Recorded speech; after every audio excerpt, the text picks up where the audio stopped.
Salve galera, eu sou o professor Léo Pascoal, professor de Geografia e Atualidades do Enem 360. Queria dizer que é um prazer enorme estar aqui novamente para mais uma aula, perfeito? Antes da gente começar esse vídeo, é fundamental que você siga alguns passos.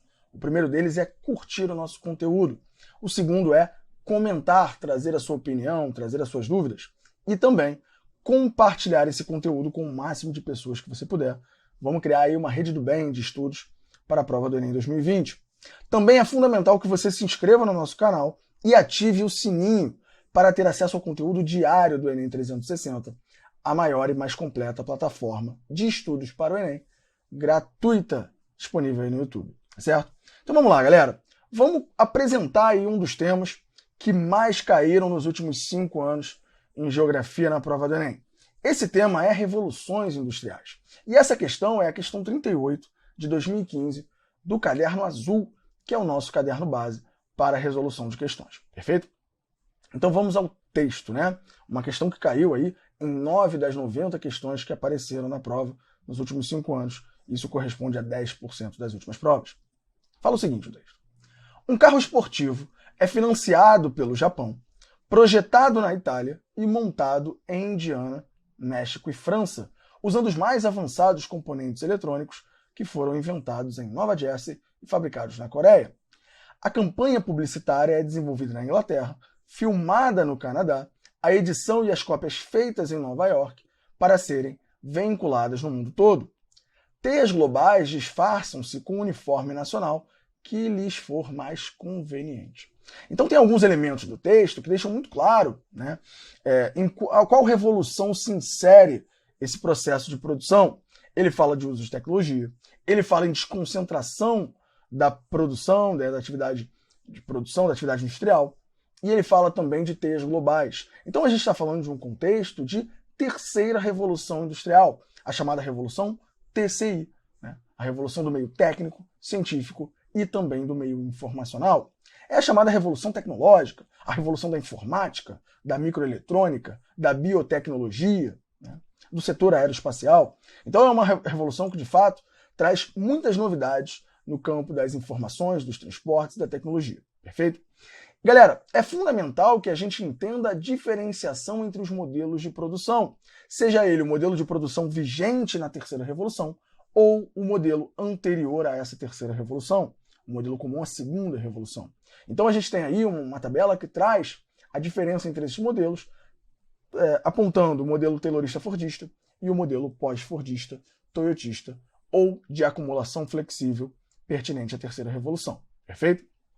Entendendo a diferença entre esses modelos, a gente já consegue resolver uma série de questões aí sobre as revoluções, especialmente sobre a segunda e terceira. Perfeito? Galera, pensar em modelo taylorista-fordista é pensar no modelo de produção em massa. Essa é a base do modelo fordista. Produção em larga escala, com o intuito de baratear a produção. Lembre-se que o Ford ele reduziu drasticamente o tempo de produção do carro e barateou o custo de produção desse automóvel, facilitando o acesso ao seu consumo, né?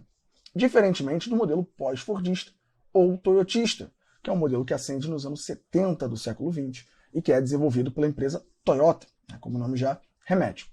O modelo de produção ele baseia-se na produção just-in-time, né, ou Kanban, como é tratado no Japão, que é uma produção de acordo com a demanda, de acordo com o interesse do cliente, de acordo com o interesse do consumidor. Então, quando a gente observa as fábricas pós-fordistas, a gente observa que essas fábricas são bem menores em relação às fábricas fordistas. Elas são menores porque elas têm menos trabalhadores e elas também contam com menos estoques. A produção no modelo taylorista-fordista é uma produção em série. Nós observamos a introdução das linhas de montagem, que nada mais são do que as esteiras, onde os produtos circulam por ela e chegam até o trabalhador, para que ele exerça a sua função. Vejam o filme Tempos Modernos, do grande ator Charlie Chaplin, né, que representa bastante essa realidade da fábrica fordista, onde o trabalhador tem conhecimento de uma etapa do processo, né.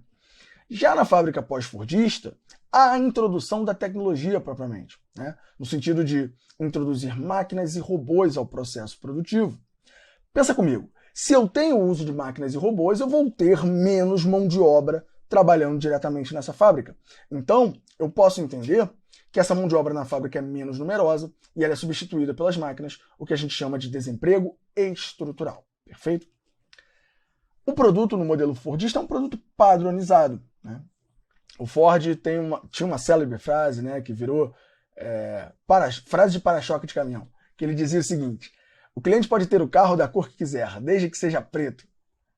Na verdade, o cliente não pode ter o carro da cor que quiser, né? Só produzia carro preto.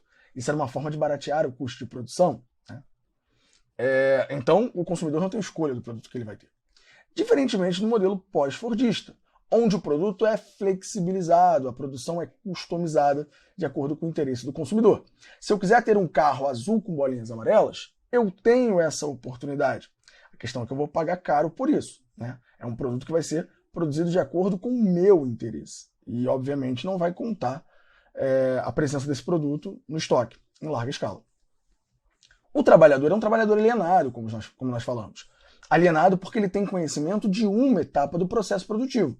Se você modifica esse trabalhador da sua função, ele se enrola, ele não sabe fazer, né, a sua atividade, porque ele tem conhecimento de uma etapa e assim ele permanece durante todo o seu tempo na fábrica. Diferentemente do modelo pós-fordista, onde o trabalhador tende a ser um trabalhador multifuncional, com conhecimento total de todas as etapas.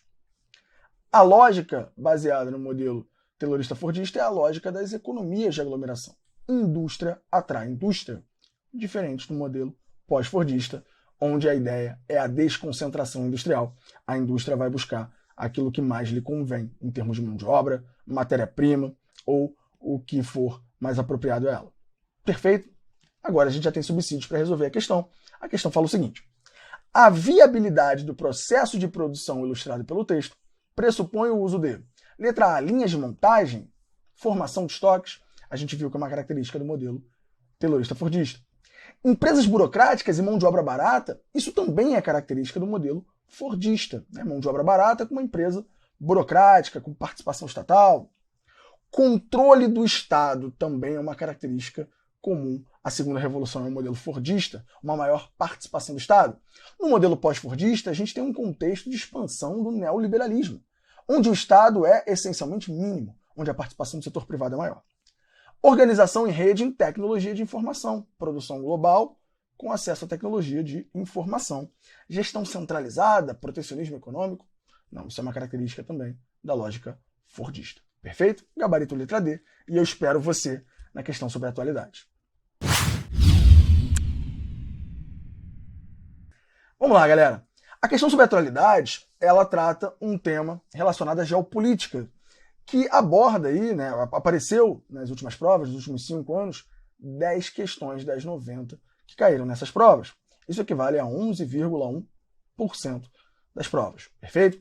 Vamos ao texto. Lembrando, Caderno Azul, 2015, questão 44. A Unesco condenou a destruição da antiga capital assíria de Nimrod, no Iraque, pelo Estado Islâmico, com a agência da ONU considerando o ato como um crime de guerra.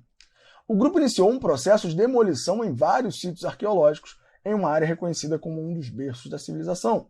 Os povos assírios, eles foram um povo que habitaram aí o norte do Iraque, a região mesopotâmica ali, entre os rios Tigre e Eufrates, e a destruição desses sítios arqueológicos, elas têm uma influência super negativa no processo de conhecimento histórico, né, de toda a formação dos povos que viviam naquela região. Perfeito? Vamos aí entender um pouco essa lógica do Estado Islâmico, entender como esse Estado Islâmico atuava, né? O Estado Islâmico é um movimento que ainda existe, fundamentalista, islâmico, de maioria sunita. Vamos lembrar, o sunita é aquele que, além de seguir os preceitos do Corão, confia no que foi escrito nas chamadas sunas, que são textos sagrados, escritos por Maomé, e que não fazem parte do Corão, né? Também acreditam que o líder religioso pode ser um representante da comunidade islâmica, diferentemente dos xiitas, que acreditam que precisa ser necessariamente um descendente de Maomé.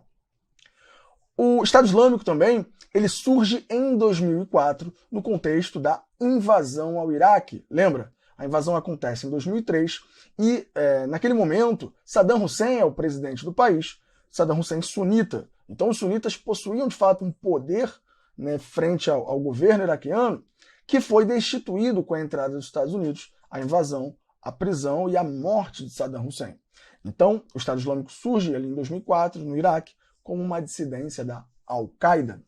E esse Estado Islâmico ganha muita força com a retirada das tropas dos Estados Unidos no Iraque, isso em 2011, e também com a Guerra Civil Síria. Ele se une a um outro movimento rebelde, formando aí o Estado Islâmico do Iraque e do Levante, né, que posteriormente foi definido como apenas Estado Islâmico. Esse povo, né, esse grupo, na verdade, ele tinha a necessidade, o interesse de fundar um grande califado entre a Síria e o Iraque, que nada mais é do que um território segundo os preceitos do Islã, segundo a lei Sharia, né, ou Sharia, que é a lei islâmica. Então, o grupo visava aí a criação de um Estado teocrático com base nas leis islâmicas, o que não foi conseguido de fato. Em 2019, seu grande líder aí, Abu Bakr al-Baghdadi, o líder da organização, ele morre, ele comete suicídio à medida que ele se torna um alvo para as forças norte-americanas que estavam atrás dele. Ele comete suicídio e, obviamente, deixa aí a liderança da organização a partir desse momento. Ainda em 2019, em função justamente do avanço das forças contrárias ao Estado Islâmico, em 2019, cogita-se a possibilidade do Estado Islâmico ter acabado, né, o movimento ter sumido do mapa, o que foi rechaçado no final do próprio ano, com ações que mostravam a manutenção do grupo. Perfeito? Entendemos um pouco do contexto do Estado Islâmico e acho que agora a gente consegue ter um pouquinho aí de conteúdo para resolver a questão, que fala o seguinte: o tipo de atentado descrito no texto tem como consequência para as populações de países como o Iraque a desestruturação, a destruição de cidades, leva à desestruturação da homogeneidade cultural, do patrimônio histórico, do controle ocidental, da unidade étnica ou da religião oficial. Galera, a questão, o texto, ele coloca aí a eliminação de importantes sítios arqueológicos que estão diretamente ligados às construções pertinentes aos povos assírios. Isso está diretamente relacionado a um patrimônio, ou seja, a todo um conteúdo existente, a toda uma estrutura existente ligada a um patrimônio histórico e cultural comum aos povos iraquianos. Perfeito? Foi um prazer enorme contar com você. Se curtiu o nosso conteúdo, curte o vídeo e comenta. A gente quer saber a sua opinião. Um beijo grande e até a próxima!